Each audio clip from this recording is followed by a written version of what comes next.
Muy buen día, estimado maestro Paulo, estimados compañeros y pública en general. Les habla el maestro Cristian Castro López desde la ciudad de Tijuana, Baja California. Estamos a 21 de abril del año 2024 y les vengo a presentar el tema de Derecho Administrativo de la materia de Seminario de Política y Legislación ofertada por la Universidad IEXPRO. Esa será nuestra agenda del día de hoy. Objetivo, definición de derecho administrativo, la distribución del poder en México, el derecho público y el derecho privado, las ramas del derecho administrativo, fuentes del derecho administrativo, administración especializada, conclusión y nuestra bibliografía.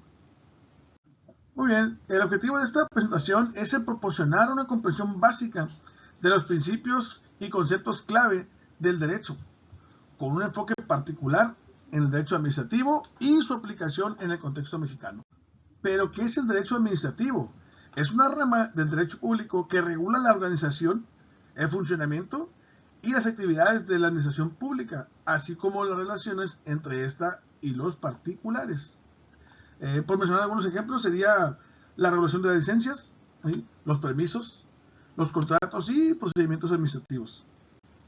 Muy bien, ahora vamos a hablar un poquito de la distribución del poder en México. Como todos sabemos, esta distribución se parte en tres: en el poder legislativo, el poder ejecutivo y el poder judicial. ¿Qué hace entonces aquí el poder ejecutivo? Es el que se encarga de administrar y ejecutar las leyes y está representado por el presidente de la República.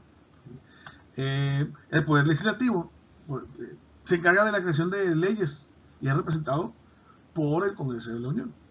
Y por último, el Poder Judicial.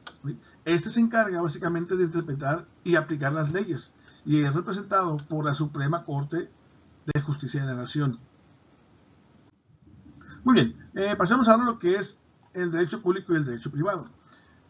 El derecho público se refiere a las normas que regulan las relaciones entre el Estado y los individuos, así como entre los propios órganos estatales. Bueno, ¿cuáles serían estas? Incluyen lo que es el derecho constitucional, el derecho administrativo, el derecho penal y el derecho internacional público. Ahora, el derecho privado es el que se ocupa de regular las relaciones entre particulares. ¿Cuáles son esos? El derecho civil, el derecho mercantil y el derecho laboral. Vamos a ver un poquito de cada uno de ellos. El derecho constitucional, ¿qué nos habla? Bueno, este básicamente es el que se encarga de estudiar y regular la organización y el funcionamiento del Estado. A ver, el derecho administrativo, bueno, este es el que regula la organización, el funcionamiento y las actividades de la administración pública. Vamos a ver. Ok, el derecho penal. El derecho penal es el que establece las normas, básicamente, y las sanciones que se aplican a las conductas que constituyen delitos o faltas penales, así como todos sus procedimientos que conlleva para la investigación y el enjuiciamiento. Ese es el derecho penal. Y por último, el derecho internacional público es básicamente un conjunto de normas que regulan las relaciones entre los estados y otros sujetos del derecho internacional. Muy bien, ahora pasamos a lo que son los derechos privados. Empecemos con el derecho civil. Este derecho es básicamente el que regula las relaciones entre los particulares, como el derecho de las personas, de familia, de sucesiones, de obligaciones y de contratos, ¿no? Vamos ahora con el derecho mercantil. Este derecho básicamente regula las relaciones jurídicas, esas las que están derivadas de la actividad empresarial y comercial. Incluye aspectos como el derecho de sociedades, el derecho bancario, el derecho cambiario y el derecho de seguros. De eso nos habla básicamente el derecho mercantil. Y el último, derecho laboral. Ese es uno de los más importantes, regula las relaciones entre los empleadores y los trabajadores. ¿Qué es lo que hace específicamente? Establece, ¿no?, derechos y obligaciones por ambas partes, así como todos los mecanismos para su protección y resolución de conflictos. Muy bien, ahora vamos a pasar a las ramas especializadas de la administración. La primerita, vamos a ver, yo sé que hay muchas, hay un mundo, pero vamos a mencionar solo algunas. Y el derecho administrativo sancionador. Ese regula las sanciones impuestas por la administración pública ante el incumplimiento de normativas. Un ejemplo sería las infracciones de tráfico. Uno muy cotidiano, ¿no? Vamos a ver, pasamos ahora a el segundo punto, que sería el derecho administrativo laboral. Este básicamente regula las relaciones laborales en el ámbito de la administración pública. Un ejemplo de él sería, por ejemplo, las normas para contratar a los empleados públicos, ¿no? Ese sería un ejemplo de administrativo laboral. Y vamos a pasar ahora a el derecho administrativo fiscal. Regula los impuestos y tributos que deben pagar los ciudadanos y empresas del Estado. Un ejemplito sería las normas, ¿no? O normativas sobre el pago de impuestos. Bueno, vamos a ver uno más, que sería el derecho administrativo ambiental, que nos regula las actividades humanas que impactan el medio ambiente y los recursos naturales. Un ejemplo sería las normativas igual también, pero sobre la gestión ahora de residuos, ¿no? Y protección de ecosistemas. Muy visto ahora en estos tiempos, ¿verdad? Bueno, esa sería básicamente alguna de las ramas especializadas. Sabemos que es vasto, pero si nos nombramos todas, no terminaríamos. Continuamos ahora con las fuentes de derecho. Bueno, enumeración. Las fuentes de derecho administrativo pueden ser diversos y se encuentran jerárquicamente ordenadas. Algunas de estas pueden ser la Constitución. ¿Quién es la Constitución?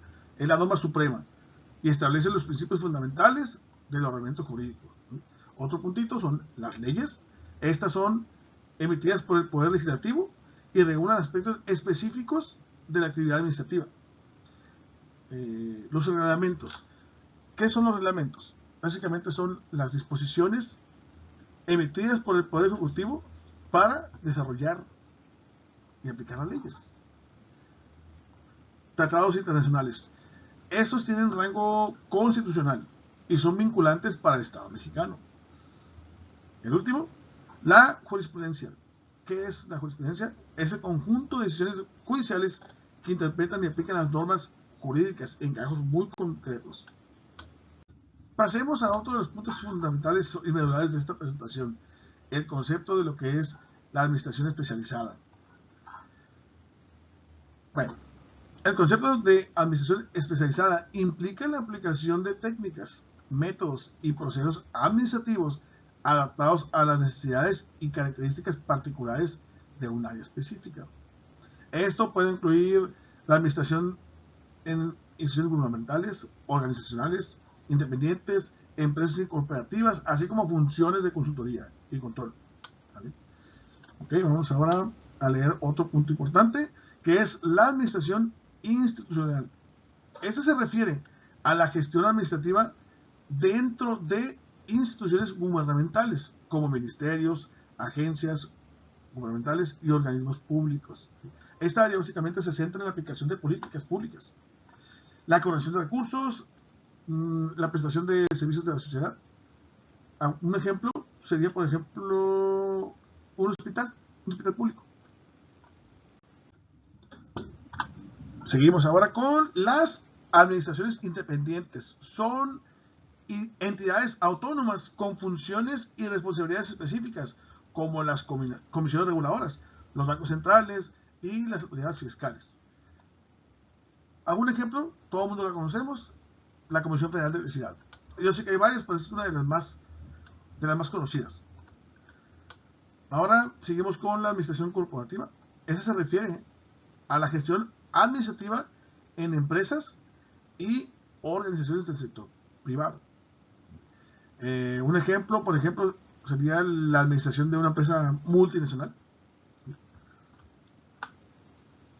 Ahora vamos a leer un poquito de la administración consultiva y de control. Esta abarca funciones relacionadas con la prestación de asesoramiento, evaluación y supervisión en diferentes contextos organizacionales.